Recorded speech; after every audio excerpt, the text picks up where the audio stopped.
Danjahao, my name is Garrick, and welcome back to Taiwan, Lao Wai. Yes, I've once again broken out the super fancy silk shirt my uncle and aunt got me for Christmas years ago. And that can only mean one thing: it is time to continue our mission Michelin. For those just joining me, I am on a quest to eat at every Michelin-recommended restaurant in the Taipei area, and after exploring a few of the low-cost places, the Bib Gourmand locations, I think it is finally time we return to the world of restaurants with a full-on Michelin Star. It's weird, it's been like almost a year, I think, since I've eaten at a full-on Michelin Star restaurant. The last one, I believe, was Molino de Ordanes, which was the first 2-star Michelin restaurant I've ever eaten at, which was exceptional, but also was very pricey, so, you know, had to take a bit of a breather for the sake of my bank account. But my birthday's coming up again soon, so I figure it's about time we start splurging again. And this time, our destination is Sushiyoshi, a 1-star sushi restaurant smack dab in the middle of Taipei. From what I've read, this will be a fairly traditional omakase sushi tasting menu, maybe with a few Western influences here and there. Otherwise, I don't know much of what to expect, but my first ever Michelin Star restaurant here was also a sushi place, and that was phenomenal, so I have very high hopes. And we are going all out for this one. We are getting the most expensive tasting menu we possibly can. The full set dinner omakase menu, which is going to be 8 appetizers, 8 pieces of sushi, 1 sushi roll, a soup, and a dessert. And that is going to come out to a grand total of 8,500 NTD. That, I think, is going to be the most expensive meal I have ever eaten. So, you know, better be good. Now, thankfully, you can eat at Sushiyoshi for much less expensive prices than that. I think the regular dinner menu is 6,800 NTD, and you can eat there for lunch as well, where the options are even cheaper. So, you know, you have choices. One thing that does interest me is that it was shockingly easy to book a reservation here. Like most Michelin restaurants, the second they open reservations for the month, they are booked out that day. But I managed to reserve this spot literally just last weekend, just 7 days ago. And I'm not entirely sure why. Maybe they just have more spaces open in general. Maybe they make an effort not to, like, book out everything somehow. Whatever the case, this is the first time I've seen a Michelin Star level restaurant with this much availability, so I don't know, I'm very interested. I'm wondering what the case there is. I suppose it's possible the restaurant is actually complete trash and nobody's coming to it because they don't like it, but I'm sure that's not the case. And if it is the case, I'm going to leave a very disappointed guest tonight. Whatever, I'm rambling. It's like 4:15 or so right now. We have until 6 o'clock to get to our reservation, so let's wait for the bus, let's get into Taipei, and let's enjoy what's sure to be a delicious early birthday dinner.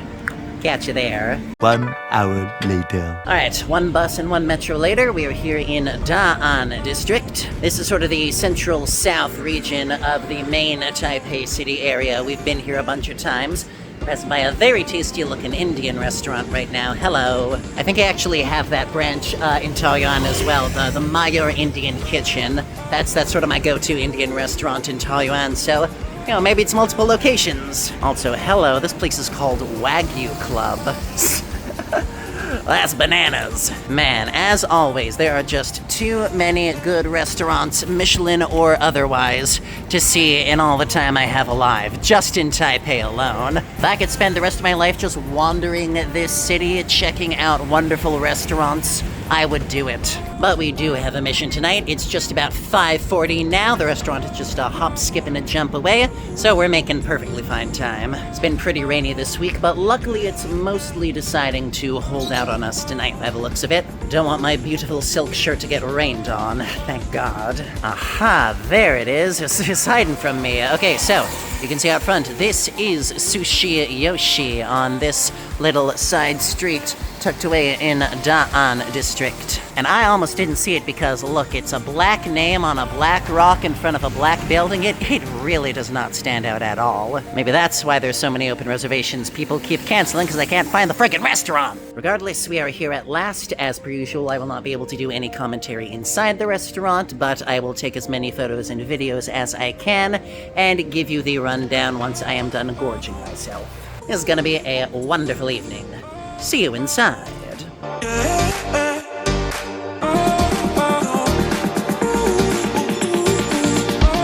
In case you can't tell, that says I'm not just making art, I'm making sushi. Words to live by, I think.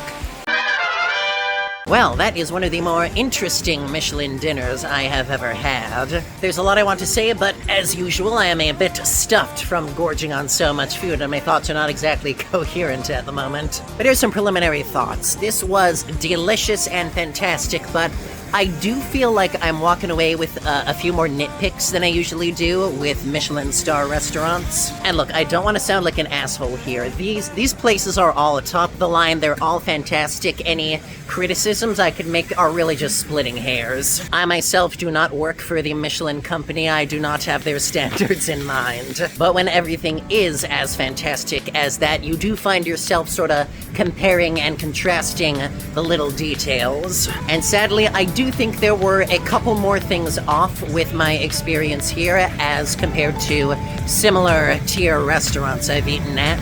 Still a fantastic meal, still an incredible way to celebrate my birthday. Just, you know, we'll get into it. It's also shockingly fast and efficient. I was in and out of there in less than an hour and a half. By Michelin standards, you know, that might as well be a 100-meter sprint. Now, granted, I was literally the first person in the restaurant. I was like the only guy at my particular sushi counter for a good 20 minutes, so they could focus all their attention on me. So it's possible I lucked out in that regard, and you may have a longer experience if you get there after some people have already sat down, but you know, as for price, there is, of course, a service charge, so all things considered, my total cost for this meal was 9,350 NTD. That is 300 goddamn dollars and then some. I'm gonna have to eat, like, bean sprouts for the entire next month just to make up the difference. But alright, I will save the full breakdown for tomorrow when I am better rested. For now, I gotta get home and out of this rain. One day later. Well, it's 16 hours later, and I am still stuffed to the gills. I think that's a pretty good sign. God, it's gorgeous today. You would never know it was raining pretty much all day yesterday. Like, this is so beautiful. Just goes to show how darn quickly the weather can change here. But alright, let's talk Sushiyoshi. How was my dinner? Well, first off, I can see why the place had so many open reservations, because it is a much bigger restaurant than most upscale sushi bars I've been to. I counted at least 2 sushi counters as they led me through the restaurant, and there might have been more, but obviously I didn't get much of a chance to walk around and explore. They do sort of frown on you if you do that. So the availability is definitely convenient, even if the price is not so much. Of course, the real appeal of going to a nice sushi bar like this is getting to watch the chefs do a lot of their work and their knife cuts at the counter itself. There was a wonderful finesse to how the cooks worked. Every move was so clean and efficient and purposeful, it didn't feel like there was a second wasted. They made the whole process look absolutely effortless, and you know, they're obviously doing a lot of very meticulous details, you know, very precise knife cuts, very precise platings, but it all came together like poof. Like it just happened on its own. It was magic. Also, pardon me, we've got a very interesting looking bird over here. Hello. Are you a kookaburra? You look like a kookaburra. I've seen pictures of this bird around Taiwan before, but I don't think I've ever seen the bird itself, so I know, it's very cute. Alright, well, we'll leave him to enjoy this gorgeous day undisturbed. We got sushi to talk about. Also, y'all excuse me if I take this jacket off. It is hot today. Now, one thing I will say is I do think the service was maybe a bit stuffier than I would have preferred, which, you know, they always take very good care of you at Michelin restaurants. That means they are always watching you like a hawk, seeing when they need to refill your water or clear your plates or give you new silverware or anything like that. But something about this meal in particular, the server was like standing in the doorway of the room watching. I could sort of feel her eyes burning through the back of my head the whole time. And you know, I'm taking a lot of photos and a lot of videos, and there's always this little concern in the back of my head, because I remember the last time I went to a Michelin sushi place, they dinged me pretty hard for taking too much footage. So the whole time I'm going, is this okay? Is this okay? Am I gonna get scolded again? Am I gonna have to put the phone away or something? Now luckily that did not happen, and I was not particularly subtle about all the footage I was taking, so I'm going to assume it's okay. It was okay. And to be clear, she was a wonderfully attentive server. She kept my tea topped off. She spoke very good English and was able to communicate a lot to me about the finer details of the food. So this is not a knock on her at all. She did a wonderful job. It's just, I prefer a bit of a looser and more relaxed atmosphere, even at places as fancy as this. But alright, enough beating around the bush. Let's talk about the food, shall we? Oof. It's nice to sit in the sun. So this being a sushi place, you obviously need some pickled radishes to go with everything. It's a very light pickle, not too intense, but it was very tasty, and they were able to refill my plate when I ran out, so that was very nice. Now the actual first course was a piece of Spanish mackerel, atop a piece of tofu that was marinated in miso, atop a piece of brown toast. The mackerel wasn't cooked, so it's very much just a raw bite, something you pick up and stuff into your mouth all at once. And it was very good. The mackerel was nice and briny, the toast was very crispy and nutty, and the tofu, interestingly, it took on sort of a cheese quality, I want to say. I guess miso is sort of like the cheese of Asian cultures in a way. It's got that funkiness, that saltiness, that creaminess. So altogether, it was a very delicious amuse-bouche. Although maybe it's a bit big for an amuse-bouche, but I'm sure you know what I mean. Actually, you know what? I'm gonna keep walking around. It is too nice a day to be sitting in one place. Whoa, almost tripped on a tree root. I swear my coordination motor skills are getting worse by the day as I film. Might be a problem. Anyway, course number 2 was the sashimi course. It was 2 pieces of toro, which is tuna belly, with little strings of konjac, which is a bean jelly, and a mixture of kombu seaweed and wasabi as well. Now I didn't catch whether it was a chutoro or otoro, whether it's the medium fatty part of the tuna or the super duper fatty part of the tuna, but it was definitely unctuous enough to qualify as otoro, so I'm going to assume that's what it was. I'm a bit of a slut for otoro. I don't think I've mentioned that before, but I love how luscious and buttery it is. Meanwhile, the konjac gives it a bit of structure and chew, while the kombu wasabi gives it a little bit of punch and saltiness as well. I was worried it was all gonna slip off my chopstick while I was eating, but it held together very well. I was very impressed. Now, course 3 is where things really get interesting, because it was foie gras ice cream. Yes, you heard me right. Foie gras ice cream with a little dollop of caviar on top and some lemon zest. This is real. This is a real thing you can eat when you shell out hundreds of dollars for dinner. This was a fascinating bite of food because I didn't know if I expected it to be salty or sweet or something else entirely. But the best way I can describe it is the foie gras ice cream had sort of a brown butter consistency and taste to it, like a very sweet umami brown butter. Definitely on the sweeter side, but it had those savory notes as well, and then you get those little pops from the fresh caviar. And my palate just kept going back and forth. Is it sweet? Is it salty? Is it sweet? Is it salty? Is it sweet? Is it salty? It was really damn unique. I've never had anything quite like that before. Course number 4 was also very interesting. This was smoked trout with an avocado puree and a cute little cracker made out of potato starch, I believe. And the best way I can describe it is it tasted like an Asian bagel. Because, that's all the flavor profiles. You got the smoked redfish, which is like lox. You got that creamy avocado puree, which is sort of like cream cheese in a way. And then you got that crunchy, salty, bready potato starch cracker. Genuinely, it was a very similar flavor profile to a bagel, just, with more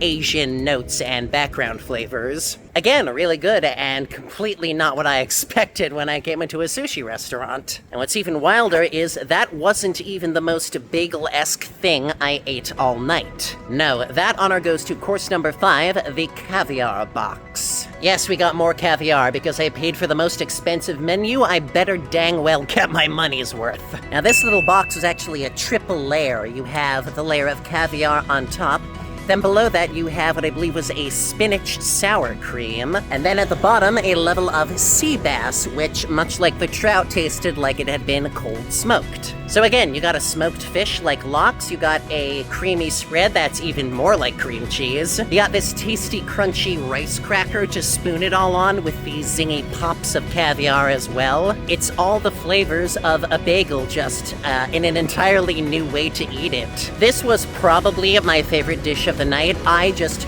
could not stop eating it. They could give me 3 tins of that stuff and I would down it all, which, would probably break my wallet considering how much caviar it would be, but small price to pay for deliciousness. I will say I do somewhat question the plating of putting the rice crackers on the little bits of dried barley, because the rice crackers are so craggly and crinkly that some of those little barley nubs ended up getting stuck in there, and I had to very gently clean them out with my chopsticks so I wasn't crunching down on these hard bits of decoration. That would not be very pleasant, I think. So, I don't know, maybe worth reconsidering the plating just a little bit, but, other than that, frickin' delicious. On to course number 6, which was abalone, because if you're eating at a Michelin restaurant in Taiwan, there will be abalone on the menu somewhere. It's just a given. Now, I have made my peace with abalone. It's not my favorite thing in the world. I don't think it has much flavor, but it can be done very tastily under the right conditions. And this was definitely the right conditions because they paired the abalone with a sauce made out of abalone and liver, and that shit slapped. Seriously, that sauce was addicting. I could not stop eating it. I was like, I wanted to reach in there with my pinky and just spoon it out with my finger. Luckily, that was not necessary. Once I had finished the abalone, they provided me with a bit of rice to mix into the sauce instead so I could eat it that way, which, I very much appreciated. That's a very smart little detail. Kudos for thinking about it. But yeah, while course number 5 with the caviar tin was probably my favorite overall course, I think the abalone sauce was my favorite overall flavor of the night. It's just so rich and funky and deeply flavored. I never wanted to stop eating it. Genuinely do not have enough good things to say about it. Now, course number 7 was the closest we came to like a full entree plate the whole night. Once again, we're back to the Spanish mackerel, this time served cooked, with white asparagus on the side, a little sauce of scallions and radish, and some tasty, crunchy, salty little sakura shrimp on top. Now, this dish did kind of throw me because when I got my chopsticks into that mackerel, it was still raw inside. And to be clear, I don't think that was a mistake. I think they essentially prepared it like you would a little piece of tuna, where you sear it on the outside so the outside gets cooked, but you only do it for like a couple minutes so the outside is nice and seared, but the inside is still very much raw. And I'll be honest, I'm not completely sure what I think about that. I think the issue was I wanted to mop it in all that delicious scallion radish sauce because my god, that stuff was good. But when fish is raw like that, it is a lot harder to flake apart into little pieces. So you end up trying to like stab a whole big unwieldy chunk of fish with your chopsticks at once, which makes it difficult to eat efficiently and makes it difficult to maneuver it in the way you want. For example, taking off a little piece, wiping it in the sauce, shoving it in your gullet. That's harder to do when the fish is not cooked enough to facilitate it. The flavors were still delicious. I loved every component. The asparagus was great, the sauce was great, the fish was very tasty, and his little salty pops from the sakura shrimp were a very nice accompaniment. But it was definitely awkward to eat. I don't know, maybe if they'd given me a knife and fork, I'd be able to slice through it more efficiently. Anyways, course 8 was a palate cleanser, a very juicy and delicious candied kumquat. I actually got a whole bunch of these recently when I went to Ilan for holiday back during Chinese New Year, which those videos are coming. It might take a bit still, though. But this was super good. Very sour and sweet at the same time, so they balanced each other out really well. And super duper gelatinous inside. Like, I could feel that thing coating my mouth as I ate it. It definitely cleansed my palate pretty efficiently, which is good, because after 8 appetizers, it was time for the sushi. And it's at this point we come to the most, I think, controversial element of Sushiyoshi, and the element that most has me torn on my experience there. Now, you may notice from all these videos that the rice they're using for the sushi does not look like plain white rice. And the reason for that is simple. It is infused with red vinegar. Now, most of the time when you make sushi rice, you cook it and then you add salt and a little rice vinegar. But it seems they switched the rice vinegar for red vinegar, and that makes a huge difference on the experience of eating the sushi itself. The thing about sushi is that traditionally the idea is you want to keep the flavors as simple and clean as possible so the fish can speak for itself. Sushi rice is flavored, but it's flavored very subtly. The rice vinegar gives a little bit of acid to it, but it's a background note. It's there to accentuate the fish and push the fish's flavors forward. Red vinegar, though, is a much more prominent flavor than rice vinegar. It's deeper, it's richer, it's funkier, it's more savory, it's more umami. So rather than serving as background notes to the fish itself, it is as prominent a flavor as the fish. And since most fish tends to be pretty delicate, you end up in this situation where the flavor of the fish and the flavor of the rice are fighting in your mouth, like they're combating for prominence. And I do worry that kind of defeats the magic of sushi a little bit. Now, I don't want to be a purist here. I don't want to say, oh, you can never make changes. Food and cuisine are about experimenting, and this is a Michelin restaurant, so, playing with flavors and discovering new ways to prepare food is kind of the name of the game. But so much of the magic of sushi, to me, is getting those beautiful, clean flavors, fish that's perfectly prepared and perfectly fresh. It's the art of simplicity, just letting the ingredients speak for themselves. And that changes when you add red vinegar to the equation. Now the flavors are more intense, now they're more combative, and the flavor of the fish itself threatens to get swallowed up in all that umami goodness. Now, not every piece of sushi I ate last night was as affected as the rest. Some of the more intense flavors, some of the fishes with more intense flavors, were able to withstand the red vinegar pretty darn well. In particular, the uni and otoro pieces were so luscious and decadent already. Like, those flavors are already super intense on their own. So even with the red vinegar added to the equation, they still, came through very strong and very prominent. But the more delicate fish had more of a struggle, and I think, unfortunately, the piece that was affected the most was the crab.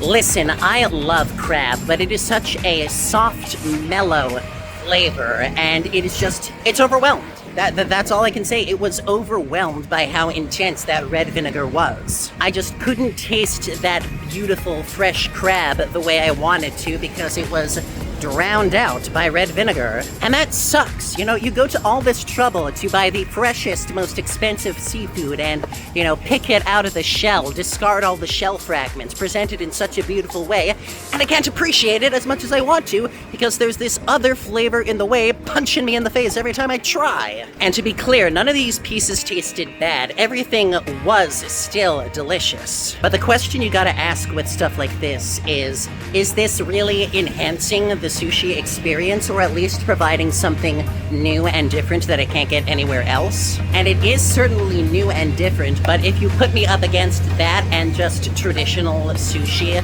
prepared at the same Michelin level, I'm going for the traditional sushi, I'm sorry. Like, if you put a gun to my head, I would much rather go back and eat at Nomura Sushi, the first Michelin star restaurant I ate at here. Which is funny because they have since lost their Michelin star. Like, I checked the website in the time since I ate there, and now they have lost the Michelin star they had when I ate there, which is very surprising to me. But assuming the food is still of the same quality as it was when I ate there, they did sushi just so perfectly well and so classically, and I would much rather have that perfect classic experience than this new, different experience. It is definitely unique, and I can definitely see the appeal of it, but I don't know if it measures up to, the traditional way of doing things. Even though, again, it was all still frickin' delicious, so that's why I'm torn. This was not a bad dinner by any means. It was still fantastic, but when you reach these points of Michelin where every dinner is like multiple hundreds of dollars, you do have to kind of start splitting hairs to figure out which one is really worth investing that much money into. And I don't want to be a pretentious dickwad about it. I don't ever want to get to the point where I'm just like, ooh, this caviar is 2% less fresh than the other one and -1 star on my review. I do this shit because I love food. I love food at like the local street level. I love food at this highest level imaginable. So it really is just a matter of degrees, you know, finding which restaurants are just that little extra step above that would make me want to come back someday. I mean, when the price tag is that high, you do kind of need to split hairs like that. If nothing else, to help people like you, my beautiful viewers, decide which Michelin restaurant is worth dropping a couple hundred on if you are ever in the Taipei area. Because chances are most of you will only go to like 1 or 2 in your lifetimes, if any, so you really do want to make those count. And I want to help you make them count a little more easily. And you will have a fantastic meal at Sushiyoshi, should you choose to go there. That much is guaranteed, but if it's coming down to the wire and you need to make that choice, I would maybe lean toward another sushi place first that I think does the traditional way better than this new way does on its own terms. But we're not going to end on that downer note. We've still got the last leg of the meal to go through, and thankfully it was pretty much all bangers from here on out. Once the sushi was done, we got a simple tuna hand roll, and honestly, this was one of the best bites of the night. Whatever they'd marinated that tuna in, it was enough to help it stand up to the intensity of the rice, as well as the other sauces that were in there, so it was just, you know, big bites of flavor bomb. After that, we got a very delicious fish soup, apparently made from the bones of all the fish they prepared for the day, which is very clever and very resource efficient, so props for that. And again, maybe one of the best bites of the night. This stuff was so unctuous. The fish flavor was so damn concentrated. I honestly could not eat more than the tiny little cup they gave me, because it was that intense of a flavor. I have no idea how they extracted that much flavor out of it, but goddamn well done. And after that came a little extra, because I was technically celebrating my birthday if a little earlier. They gave me a double uni hand roll. Yes, read that again. Double portion of uni, and oh my god. This was the briniest, creamiest, saltiest, most delicious bite of sea urchin I have ever put in my mouth. I love uni so much. It frickin' rules. And this is like some of the freshest, best prepared versions of it you're ever gonna get. After that came the tamagoyaki course, and once again, I am so tickled at how Michelin-level sushi restaurants make their tamagoyaki. They treat this rolled egg omelet sort of like a castella cake, almost. They turn it into a sweet dessert. And they don't use any flour to make it. It was only thickened by, I believe, fish paste and some Japanese yam, which means there is not a hint of dryness to soak up all the moisture. It was so wet and succulent in my mouth. Like, if you squeezed it hard enough, it would squirt, I feel. And then at last dessert, a peach ice cream with, of all things, Pop Rocks mixed in, and a cream made from hojicha, which, if you don't know, is a kind of green tea that's been roasted so long that it takes on sort of nutty, caramelly notes. This is not the first time I've had Pop Rocks in a dessert at a Michelin restaurant, and it is so fascinating to me that, you know, that is a commonality in how they do things. Like, I don't know about you, but when I think Pop Rocks, I think stuff is like sort of the kind of stuff you grab at the supermarket and shove down by the fistful. So to see it repurposed into the finest dining imaginable, I don't know, it's kind of cool. And you know what? It works. The peach ice cream is sort of overwhelmingly sweet, but it's broken up by the sizzle and crackle of the Pop Rocks as you eat it. And then you got that soft, nutty tea cream on top as well to help the balance even further. And it all just comes together in perfect bite after perfect bite. This dessert was fantastic.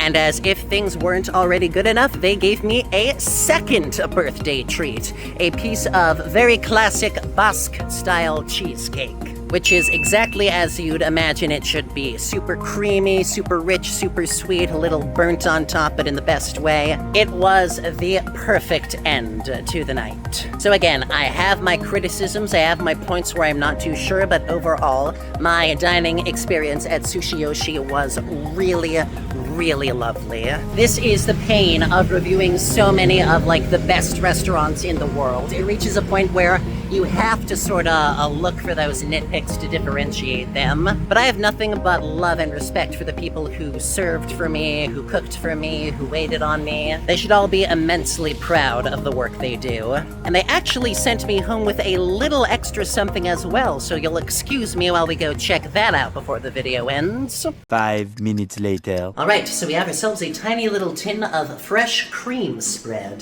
This is a very simple, like, thing you'd put on bread. It's just milk, cream, sugar, a bit of vanilla bean. And apparently I want to eat this as fast as possible. The best by date was like 2 days after my dinner, so tomorrow essentially. So if I want to get the most out of this, I better eat it now. My goodness, this stuff is thick. Figure it'll taste pretty good on some fresh baguette, don't you? I may have mentioned in the past, the supermarket right next door to me always carries freshly baked baguettes. It has been such a godsend. Alright, let's see how this shakes out.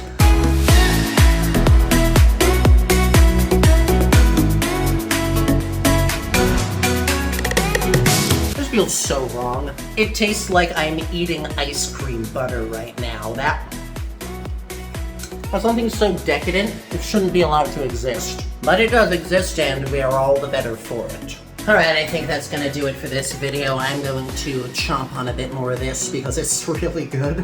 It was good to get back to the Michelin Star restaurants after so long, that's for sure. I'll probably have another come in pretty soon, so, keep an eye out for that. But for now, I think it is time to take a bit of a food siesta for the rest of the day once I'm done enjoying this spread. Once again, thank you so much for joining me at Taiwan Lao Wai. Be sure to like, comment, subscribe, smash the bell, share with your friends, all that good stuff. And as always, I'll see you next time.